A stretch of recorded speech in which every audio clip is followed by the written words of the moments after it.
Prime Asia ਦੇਖ ਰਹੇ ਸਾਰੇ ਹੀ ਦਰਸ਼ਕਾਂ ਨੂੰ ਮੇਰੇ ਵੱਲੋਂ ਯਾਨੀ ਕਿ ਸ਼ਵੀ ਸਿੰਘ ਵੱਲੋਂ ਪਿਆਰ ਭਰੀ ਸਤਿ ਸ਼੍ਰੀ ਅਕਾਲ। ਪ੍ਰਾਈਮ ਕੈਨੇਡਾ ਪ੍ਰੋਗਰਾਮ ਦੇ ਵਿੱਚ ਤੁਹਾਡੇ ਸਾਰਿਆਂ ਦਾ ਬਹੁਤ-ਬਹੁਤ ਸਵਾਗਤ ਹੈ ਜੀ।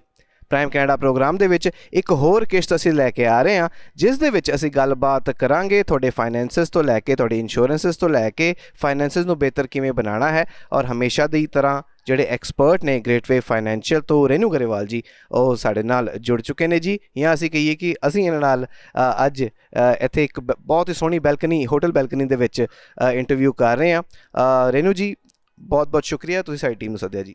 ਸਤਿ ਸ਼੍ਰੀ ਅਕਾਲ ਸ਼ਵੀ ਜੀ ਤੇ ਪ੍ਰਾਈਮ ਏਸ਼ੀਆ ਦੇਖਣ ਵਾਲੇ ਸਾਰੇ ਹੀ ਵਿਊਅਰਸ ਨੂੰ ਮੇਰਾ ਪਿਆਰ ਭਰੀ ਸਤਿ ਸ਼੍ਰੀ ਅਕਾਲ। ਰੇਨੂ ਜੀ, ਅਸੀਂ ਪਿਛਲੀ ਵਾਰ ਗੱਲਬਾਤ ਕੀਤੀ ਸੀ ਅਗੇਨ ਫਾਈਨੈਂਸਿਸ ਦੇ ਬਾਰੇ, ਜਦੋਂ ਅਸੀਂ ਕਿਹਾ ਇੰਸ਼ੋਰੈਂਸਿਸ ਬਾਰੇ ਅਸੀਂ ਗੱਲਬਾਤ ਕੀਤੀ ਸੀ। ਟਰਮ ਇੰਸ਼ੋਰੈਂਸ ਕੀ ਹੁੰਦੀ ਹੈ ਤੁਸੀਂ ਸਮਝਾਇਆ, ਯੂਨੀਵਰਸਲ ਇੰਸ਼ੋਰੈਂਸ ਦਾ ਥੋੜ੍ਹਾ ਜਿਹਾ ਟੀਜ਼ਰ ਜਿਹੜਾ ਹੈ ਸਾਨੂੰ ਤੁਸੀਂ ਦਿੱਤਾ ਸੀ ਕਿ ਅਗਲੀ ਵਾਰ ਜ਼ਰੂਰ ਸਮਝਾਉਂਗੇ। ਸੋ ਕੀ ਫ਼ਰਕ ਹੈ ਜੀ, ਇੱਥੋਂ ਹੀ ਅਸੀਂ ਗੱਲਬਾਤ ਦੀ ਸ਼ੁਰੂਆਤ ਕਰਦੇ ਹਾਂ। ਟਰਮ ਇੰਸ਼ੋਰੈਂਸ ਔਰ ਯੂਨੀਵਰਸਲ ਜਿਹੜੀ ਇੰਸ਼ੋਰੈਂਸ ਤੁਸੀਂ ਕਹਿ ਰਹੇ ਹੋ ਜਾਂ ਜਿਹੜੀ ਲਾਈਫ ਇੰਸ਼ੋਰੈਂਸ ਹੁੰਦੀ, ਕੀ ਫ਼ਰਕ ਹੁੰਦਾ ਜੀ? ਹਾਂਜੀ ਸ਼ਵੀ ਜੀ, ਇੰਸ਼ੋਰੈਂਸ 3 ਕਿਸਮ ਦੀਆਂ ਹੁੰਦੀਆਂ।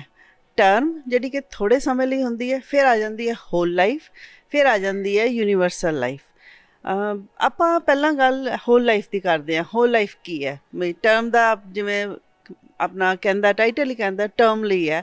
ਹੋਲ ਲਾਈਫ ਪੂਰੀ ਲਾਈਫ ਲੌਂਗ ਲਈ ਹੁੰਦੀ ਹੈ। ਹੋਲ ਲਾਈਫ ਵੀ 2 ਕਿਸਮਾਂ ਦੀ ਹੁੰਦੀ ਹੈ। ਇਹ ਵਿਊਅਰ ਸਮਝਣ ਕਿ ਜਦੋਂ ਕੋਈ ਆਉਂਦਾ 2 ਕਿਸਮਾਂ ਦੀ ਕਰਦਾ, ਉਹ ਕਹਿੰਦੇ ਪਾਰਟਿਸਿਪੇਟਿੰਗ ਲੈਣੀ ਹੈ ਕਿ ਨਾਨ ਪਾਰਟਿਸਿਪੇਟਿੰਗ ਲੈਣੀ ਹੈ। ਪਾਰਟਿਸਿਪੇਟਿੰਗ ਦਾ ਮਤਲਬ ਹੁੰਦਾ ਕਿ ਤੁਸੀਂ ਕੰਪਨੀ ਦੇ ਵਿੱਚ ਤੁਸੀਂ ਥੋੜ੍ਹਾ ਜਿਹਾ ਸ਼ੇਅਰ ਲੈ ਲੈਂਦੇ ਹੋ। ਜਦੋਂ ਕੰਪਨੀ ਫਾਇਦਾ ਕਰਦੀ ਹੈ ਅਤੇ ਤੁਹਾਨੂੰ ਡਿਵੀਡੈਂਟ ਵਾਪਸ ਆਉਂਦੇ ਨੇ ਥੋੜ੍ਹੇ ਜਿਹੇ, ਇਹ ਪਾਰਟਿਸਿਪੇਟਿੰਗ ਹੁੰਦੀ ਹੈ। ਇਹ ਮਹਿੰਗੀ ਹੁੰਦੀ ਹੈ ਥੋੜ੍ਹੀ ਜਿਹੀ। ਨਾਨ ਪਾਰਟਿਸਿਪੇਟਿੰਗ ਹੁੰਦੀ ਹੈ ਕਿ ਤੁਸੀਂ ਕੰਪਨੀ ਘਾਟੇ 'ਚ ਜਾਵੇ, ਉੱਤੇ ਜਾਵੇ, ਥੱਲੇ ਆਵੇ, ਕੁਛ ਲੈਣਾ ਦੇਣਾ ਨਹੀਂ ਤੁਹਾਨੂੰ।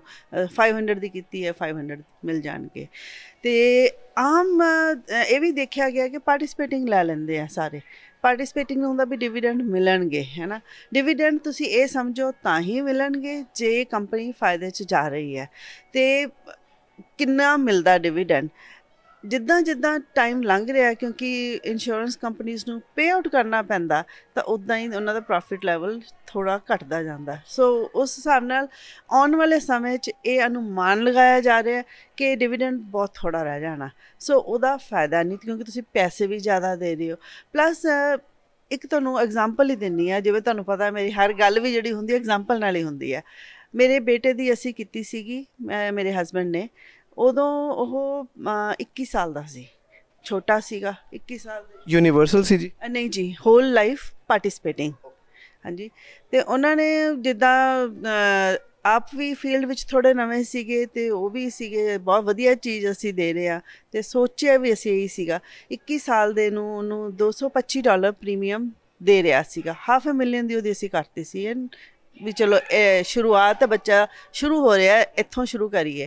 ਅਤੇ ਕੈਸ਼ ਫੰਡ ਵੈਲਿਊ ਵੀ ਉਹਦਾ ਬਣ ਰਿਹਾ ਸੀ ਡਿਵੀਡੈਂਡ ਦੇ ਬੇਸ ਦੇ ਉੱਤੇ। 8 ਸਾਲਾਂ ਬਾਅਦ ਅਸੀਂ ਜਦੋਂ 8 ਸਾਲ ਲੰਘ ਗਏ ਤਾਂ ਉਹਨਾਂ ਨੂੰ ਦੇਖਿਆ ਵੀ ਅੱਜ ਪੋਲਿਸੀ ਦੇਖੀ ਹੈ, ਹੁਣ ਅਸੀਂ ਸਮਝਣ ਲੱਗ ਗਏ ਸੀਗੇ। ਸੋ ਦੇਖਿਆ ਪੋਲਿਸੀ ਦੇ 'ਚ ਗਰੋਥ ਨਹੀਂ ਇੰਨੀ ਹੋਈ ਸੀਗੀ ਜ਼ਿਆਦਾ, ਅਤੇ ਕੈਸ਼ ਫੰਡ ਵੀ ਕੁਛ ਇੰਨਾ ਖਾਸ ਨਹੀਂ ਹੋਇਆ ਸੀਗਾ। ਹੁਣ ਅਸੀਂ 8 ਸਾਲ ਪੇ ਕੀਤਾ, 225 ਦੇ ਹਿਸਾਬ ਨਾਲ ਅਸੀਂ ਕੈਲਕੂਲੇਟ ਕੀਤਾ ਵੀ ਅਸੀਂ ਕਿੰਨਾ ਕੁ ਪੇ ਕਰ ਚੁੱਕੇ ਹਾਂ। 27-28 ਹਜ਼ਾਰ ਅਸੀਂ ਪੇ ਕਰ ਚੁੱਕੇ ਸੀ। ਕੈਸ਼ ਫੰਡ 'ਚ ਸਾਰਾ 6 ਸੀਗਾ। ਹੋਰ ਅਸੀਂ ਕਿੰਨਾ ਪੇ ਕਰਨਾ, ਐਕਚੁਅਲੀ ਉਹ ਸੀਗੀ 20 ਸਾਲ ਪੇ ਕਰਨਾ, ਅਤੇ 8 ਸਾਲ ਲੰਘ ਚੁੱਕੇ ਸੀ, 12 ਸਾਲ ਹੋਰ ਅਸੀਂ ਪੇ ਕਰਨਾ ਸੀਗਾ। ਦੇਖਿਆ 12 ਸਾਲ ਪੇ ਕਰਕੇ ਫਿਰ ਪੋਲਿਸੀ ਦਾ ਕੀ ਬਣੂਗਾ। And that is the time ਸਾਨੂੰ ਲੱਗਿਆ ਵੀ ਕੁਛ ਰੋਂਗ ਹੈਗਾ, ਪੋਲਿਸੀ ਨੇ ਕਲੈਪਸ ਹੋ ਜਾਣਾ, ਚੱਲਣਾ ਨਹੀਂ। ਹਾਲਾਂਕਿ ਕਹਿਣ ਨੂੰ ਗਰੰਟੀਡ ਹੈ, ਹੋਲ ਲਾਈਫ ਚੱਲਣੀ ਚਾਹੀਦੀ ਹੈ, ਪਰ ਉਹ ਨਹੀਂ ਚੱਲਦੀ ਸੀ। ਅਸੀਂ ਸੋਚਿਆ ਸ਼ਾਇਦ ਸਾਨੂੰ ਸਮਝ ਨਹੀਂ ਆ ਰਹੀ, ਨਹੀਂ ਪਤਾ ਲੱਗ ਰਿਹਾ, ਸ਼ਾਇਦ ਟ੍ਰੇਨਿੰਗ ਗਲਤ ਹੋਈ ਹੈ, ਕੁਛ ਤਾਂ ਹੈ। ਅਸੀਂ ਫਿਰ 1-2 ਹੋਰ ਇੰਸ਼ੋਰੈਂਸ ਨੂੰ, ਨਾਟ ਐਡਵਾਈਜ਼ਰਸ, ਇੰਸ਼ੋਰੈਂਸ ਕੰਪਨੀ ਵਾਲਿਆਂ ਨੂੰ ਵੀ ਸੱਦਿਆ। ਅਸੀਂ ਕਿਹਾ ਦੇਖੋ ਕੀ ਹੋ ਰਿਹਾ ਇਸ ਪੋਲਿਸੀ 'ਚ, ਸਾਨੂੰ ਕਿਉਂ ਨਹੀਂ ਕੁਛ ਸਮਝ ਆ ਰਿਹਾ। ਤਾਂ ਉਹਨਾਂ ਨੇ ਦੱਸਿਆ ਕਿ ਹਾਂਜੀ ਇਹ ਹੋ ਜਾਣੀ ਹੈ collapse, something drastic has to happen again. ਇਹ ਮੈਂ ਬਹੁਤ ਹੀ ਜਿਹਨੂੰ ਕਹਿੰਦੇ ਆ ਕੌਸ਼ੀਅਸਲੀ ਦੱਸ ਰਹੀ ਹਾਂ, don't take my word for it. ਤੁਸੀਂ, ਮੈਂ ਕਹਿ ਰਹੀ ਹਾਂ, ਆਪ ਐਜੂਕੇਟ ਹੋਵੋ। ਫਰਕ ਕੀ ਹੋ ਗਿਆ, ਸ਼ਾਇਦ ਉਹ ਪਾਲਿਸੀ ਇੰਨੀ ਗਲਤ ਵੀ ਨਹੀਂ ਸੀਗੀ। ਸਾਨੂੰ ਜੋ ਨਹੀਂ ਪਤਾ ਸੀ, ਇੰਸ਼ੋਰੈਂਸ ਏਜੰਟਸ ਨੂੰ ਫੰਡਸ ਵਾਚ ਕਰਨੇ ਪੈਂਦੇ ਨੇ। They should have been moving the funds around as time goes by, which we did not know. So ਇਹ ਏਜੰਟ ਤੁਹਾਡਾ ਕਿਹੜਾ ਹੈ, ਹਾਊ ਐਜੂਕੇਟਿਡ ਹੀ ਇਜ਼, ਉਸਨੂੰ ਨੌਲੇਜ ਕਿੰਨੀ ਹੈ, ਇਹ ਸਾਰਾ ਕੁਝ ਪਤਾ ਹੋਣਾ ਚਾਹੀਦਾ, ਪਹਿਲਾਂ ਹੀ ਪਤਾ ਹੋਣਾ ਚਾਹੀਦਾ। ਸਾਡਾ ਤਾਂ ਅਸੀਂ 8 ਸਾਲ ਪੇ ਕੀਤਾ, ਅਸੀਂ ਕਿਹਾ ਬੰਦ ਕਰੋ ਇਹਨੂੰ, ਤਾਂ ਕਲੈਪਸ ਹੋ ਜਾਣਾ, ਜਾਂ ਅਸੀਂ ਹੋਰ ਹੁਣ ਏਜ ਵੀ ਉਹਦੀ ਜ਼ਿਆਦਾ ਹੋ ਗਈ ਹੈ, ਬਹੁਤ ਪ੍ਰੀਮੀਅਮ ਹੋਰ ਦੇਵਾਂਗੇ ਏਜ ਦੇ ਹਿਸਾਬ ਨਾਲ। ਅਸੀਂ ਆਪਣਾ 6000 ਲਿਆ ਤੇ ਵੀ cancel that and then we gave him the universal life.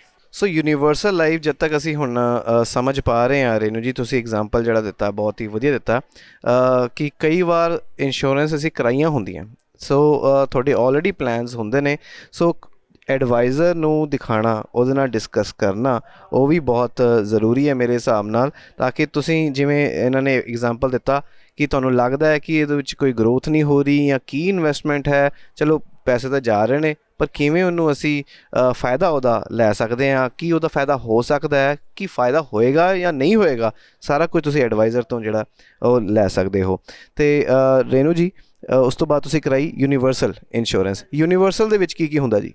ਦੇਖੋ, ਯੂਨੀਵਰਸਲ ਇੱਕ ਬੈਸਟ ਤਰੀਕਾ ਨਿਕਲਿਆ ਹੈ ਇੰਸ਼ੋਰੈਂਸ ਇੰਡਸਟਰੀ ਦਾ। ਇੰਸ਼ੋਰੈਂਸ ਇੰਡਸਟਰੀ ਇਵੋਲਵ ਹੋ ਗਈ ਓਵਰ ਦਾ ਈਅਰਸ।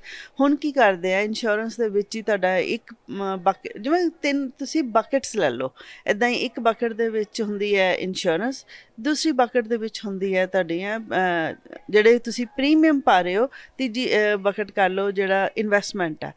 ਹੁਣ ਤੁਸੀਂ ਜੇ ਐਗਜ਼ਾਮਪਲ ਉਹੀ ਲਈਏ, 225 ਅਸੀਂ ਜੇ ਪਾ ਰਹੇ ਹਾਂ, 21 ਸਾਲ ਦਾ ਬੇਟਾ, ਤਾਂ ਇੰਸ਼ੋਰੈਂਸ ਥੋੜ੍ਹੀ ਹੋਊਗੀ 21 ਸਾਲ 'ਚੋਂ ਟਰਮ ਕਰ ਦਿੰਦੇ ਆ ਇੰਸ਼ੋਰੈਂਸ, ਜਿਹਨੂੰ YRT ਕਹਿ ਦਿੰਦੇ ਆ ਨਾ, ਈਅਰਲੀ ਵੱਧਦੀ ਹੈ ਜਾਂ ਲੈਵਲ ਕਰ ਲਓ।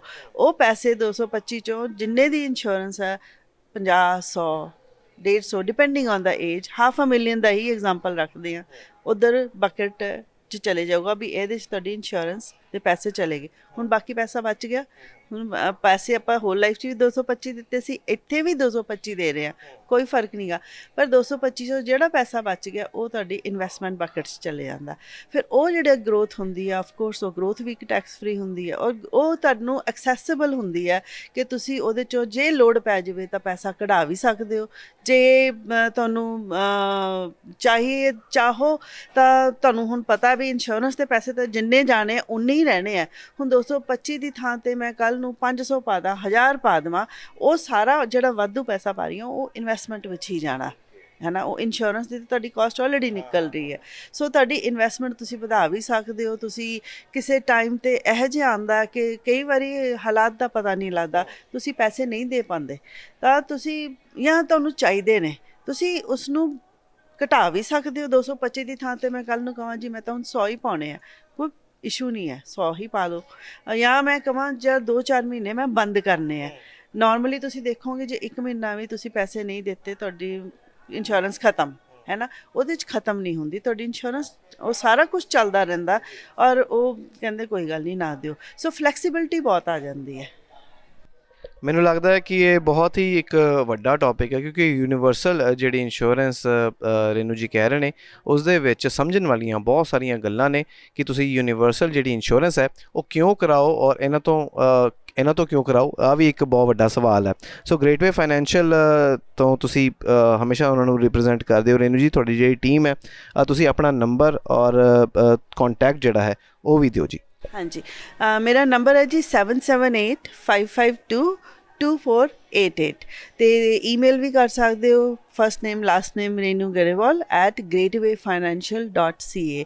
ਸਾਡੇ ਗ੍ਰੇਟਵੇ ਫਾਈਨੈਂਸ਼ੀਅਲ ਦੀ ਮੇਰੀ ਟੀਮ ਵੀ ਨਹੀਂ, ਜਿੰਨੇ ਵੀ ਏਜੰਟ ਨੇ, ਅਸੀਂ ਐਕਸਪਰਟ ਹੁੰਦੇ ਹਾਂ ਰਿਟਾਇਰਮੈਂਟ ਪਲੈਨਿੰਗ ਦੇ ਵਿੱਚ। ਸਾਰੇ ਸਾਨੂੰ ਟ੍ਰੇਨਿੰਗ ਖਾਸ ਕਰਕੇ ਇਹਦੇ 'ਤੇ ਹੀ ਜ਼ਿਆਦਾ ਦਿੱਤੀ ਜਾਂਦੀ ਹੈ। Thank you so much Renu ਜੀ, ਬਹੁਤ ਸੋਹਣੇ ਤਰੀਕੇ ਨਾਲ ਫਿਰ ਤੋਂ ਤੁਸੀਂ ਸਾਨੂੰ ਸਮਝਾਇਆ ਔਰ ਦਰਸ਼ਕਾਂ ਤੱਕ ਇਨਫੋਰਮੇਸ਼ਨ ਜਿਹੜੀ ਹੈ ਉਹ ਪਹੁੰਚਾਈ। ਬੜੀ ਇੰਪੋਰਟੈਂਟ ਇਨਫੋਰਮੇਸ਼ਨ ਹੈ, ਇਸ ਦੇ ਬਾਰੇ ਵੀ ਅੱਗੇ ਜਾ ਕੇ ਅਸੀਂ ਹੋਰ ਇਹਨੂੰ ਡਿਸਕਸ ਕਰਦੇ ਰਹਾਂਗੇ। ਸੋ ਅਗਲੀ ਕਿਸ਼ਤ ਦੇ ਵਿੱਚ ਫਿਰ ਤੋਂ ਛੇਤੀ ਮੁੜ ਕੇ ਵਾਪਸ ਮਿਲਾਂਗੇ ਜੀ। ਥੈਂਕ ਯੂ ਸ਼ਵੀ ਜੀ, ਅਤੇ ਥੈਂਕ ਯੂ ਪ੍ਰਾਈਮ ਏਸ਼ੀਆ ਦੇਖਣ ਵਾਲੇ ਸਾਰੇ ਵਿਊਅਰਸ ਦਾ।